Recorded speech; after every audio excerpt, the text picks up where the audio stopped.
most infamous crimes in Marion County history. Jackson was beaten, shot multiple times, his body burned, and then his remains dumped into a lime rock pit. You took my son's life, your life should be taken. She's not sorry. She's sorry she got caught. That's the only thing she's sorry for. Hooper and his sister Amber, along with 3 other defendants, are accused of luring Seath Jackson back to the Summerfield home. Tell me how this all comes about. Well, me and him were already talking on the phone. Me and him? Seth. Okay, you and Seth. Did Seth call you or did you call Seth? I hope they get the electric chair and they burn, and we can all sit and watch them like they did to him. 15-year-old Seath Jackson was beaten, shot, and burned at a Summerfield home Sunday. Every blow and every bullet that was shot into Seth's body is on her. It's you that lured him to this horrific death. She's manipulative. She's diabolical. She's the most dangerous 15-year-old I've ever encountered. Siblings Amber Wright and Kyle Hooper guilty of murder in the first degree. You have to catch her, and you have to prove that she's lying for her to fall apart and then want to talk to you about it. There'll be people watching this thinking, she must be evil, this girl.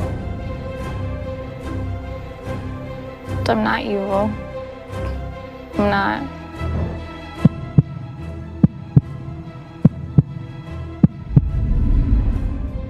Arrested in connection to a murder last weekend. Those 6 are accused of luring 15-year-old Seath Jackson to a home in Summerfield and beating and then shooting him.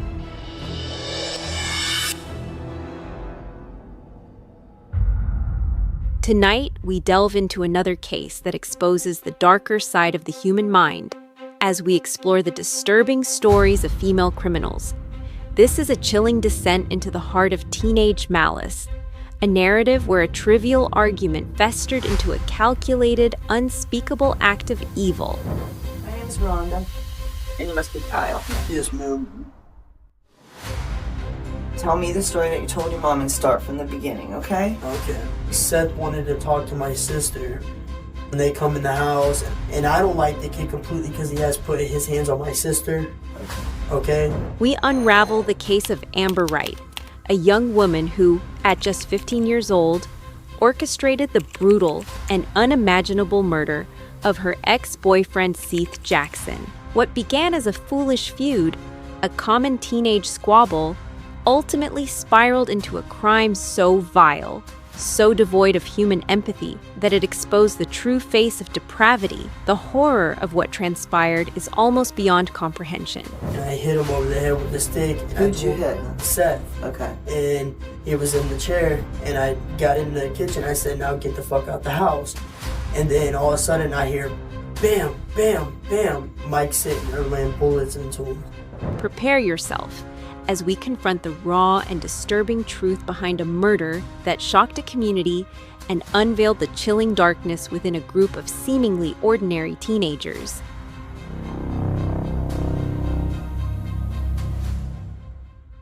The story begins with Seath Tyler Jackson, a vibrant 15-year-old boy, and Amber Wright, his on-again, off-again girlfriend. Their relationship, like many teenage romances, was tumultuous. They broke up, they got back together. So you saw Mike Bargo shoot Seth? Yes, ma'am. Do you want to have mom in here while you talk to me about it? That's okay with you? Okay. Okay, Seth comes to the house? Seth knocked on the door and Charlie answered it, and she was like, well, what do you want? And he was like, I just need to talk to Amber, can I come in?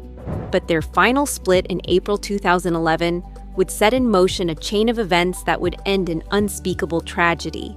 After their breakup, Seath reportedly took to Facebook, posting comments about Amber that, while perhaps immature, certainly did not warrant the monstrous retaliation that followed. Amber, however, was not content to let the social media drama fade. She let him in, he sits in the chair. Me and her are sitting by each other on the couch, and out of nowhere, Kyle just gets up and hits him. I looked at Charlie, I was like, run. We ran to her room, went in her bathroom and shut the door.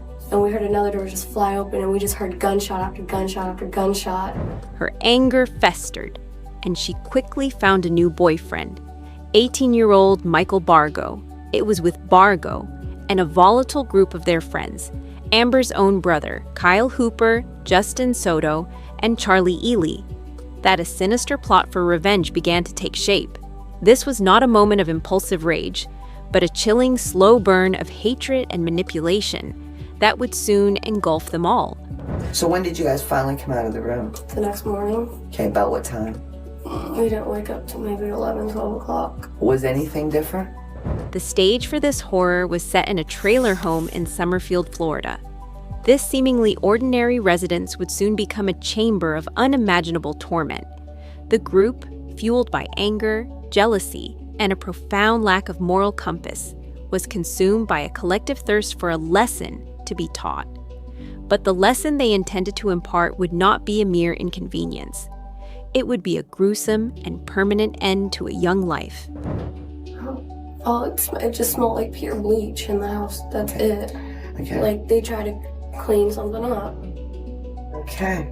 I'll be right back, okay? Oh God, you have to let me out of here. I don't feel good.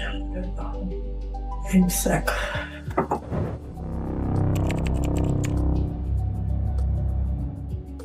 On the evening of April 17, 2011, the meticulously crafted trap was sprung. Amber Wright, the very person Seath had once loved, used text messages and social media alongside Charlie Ely to lure him to that isolated trailer.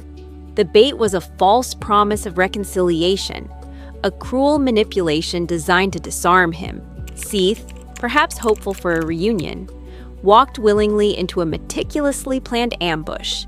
This right here, and right now, Amber, is where the rubber hits the road. Okay? Your brother told me everything. Okay. So you can sit there and you can continue to lie, and I'm gonna walk out and treat you like a piece of garbage. The moment Seath stepped inside, he was met not with Amber's embrace, but with a sudden, violent assault. He was ambushed by the group, including Amber's own brother, Kyle Hooper. What followed was a savage and merciless attack, a prolonged beating designed to inflict maximum pain and terror. Seath, a 15-year-old boy, was overpowered, brutalized, and tied up, stripped of his ability to defend himself or escape. Or you can sit here and treat me with the respect that I treated you with. Okay? And you can tell me the truth. Yes. What's your choice gonna be? True. Okay, so let's start at the beginning again, and you tell me this story. And the first time. But the cruelty didn't end with the beating and restraint. In a chilling act of ultimate depravity, Michael Bargo, Amber's new boyfriend, lifted a gun and shot Seath multiple times. The sound of the gunshots echoed through the trailer, silencing a young life and forever staining the conscience of those present. The terror Seath must have felt in those final moments is almost impossible to imagine. Mike was just saying, well, you should call Seth and all this stuff, and I was like, oh. And why would he want you to call Seth? Because he doesn't like him, and he told me he wanted to be betrayed by those he thought were his friends, and ultimately by the girl he loved.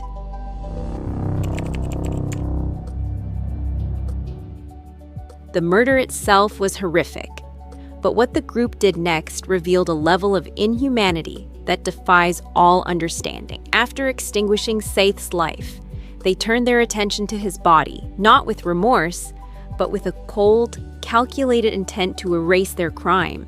They dragged Seath's body, stiff and lifeless, into a sleeping bag. Then, with a chilling lack of emotion, they placed him into a backyard fire pit. like bite him. No, that's not what he told you. Yeah, I'm telling you right now, I'm gonna get up, walk out of here. This is your last chance. Okay. I'm not playing with you, little girl. Do you understand me? Yes, ma'am. They fueled the flames, watching it burn as if disposing of garbage, not a human life. The stench of their evil, both literal and metaphorical, must have permeated that night. But even after the body was burned, their gruesome task was not complete. In a further act of desecration, they shoveled Seath's remains into 5-gallon buckets. These buckets, containing what little was left of Seath Jackson, were then transported to a remote lime pit, where they were callously dumped. This was not just an attempt to hide a crime, it was an act of utter disrespect. A final vile insult to the memory of a young boy whose life they had so brutally taken. The cold-blooded nature of the entire disposal process speaks volumes about the utter lack of conscience shared by this depraved group. I mean, Charlie stayed in the room. Where's Seth's body now? They wouldn't let me see it. They told me, Mike told me that Kyle, that he was gonna take it through the...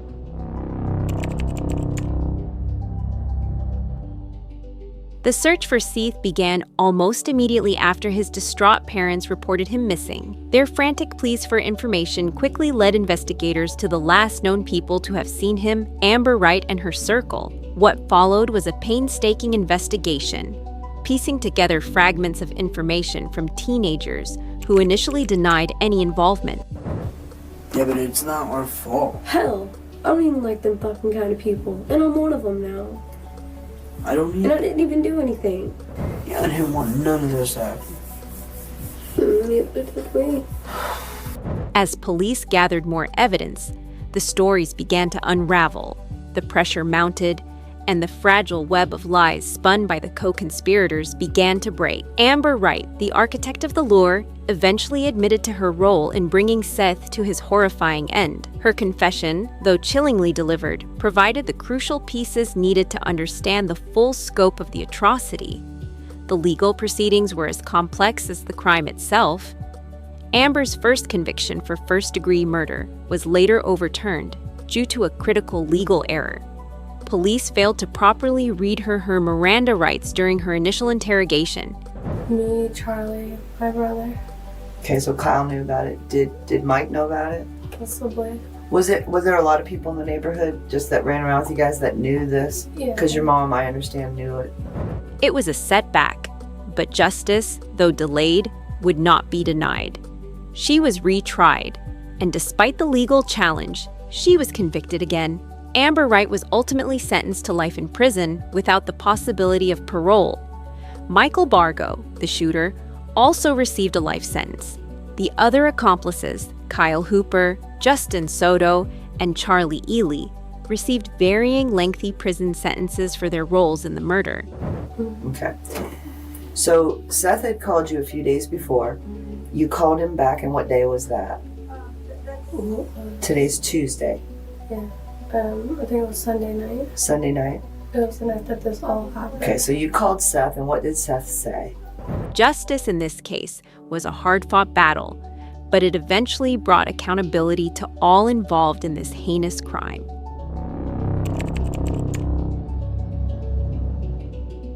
The story of Amber Wright and Seath Jackson is more than just a case of teenage violence. It is a stark and painful reminder of the depths of human cruelty, especially when fueled by petty revenge and a profound lack of moral compass. It highlights how a seemingly common teenage breakup can spiral into a premeditated and shockingly brutal crime. Where you at? They already had all their fingerprints. I know. Because they're talking about it, and they're like, is there any more? They're like, no, we already did everybody else's. She's the last one. When a group of disturbed individuals loses all sense of humanity, the tragedy of Seath Jackson will forever stand as a testament to the innocence lost and the unimaginable pain inflicted by those who chose evil. And the name of Amber Wright will forever be etched in the annals of true crime as a chilling example of a female criminal whose actions transcended beyond mere malice into something truly vile. She is a female criminal, and her crime is a story that needed to be told, unflinchingly and honestly, to ensure such horrors are never forgotten. Thank you for joining us on The Female Criminal. Don't forget to like this video, subscribe for more raw and honest true crime stories, and hit the notification bell. We'll see you in the next one.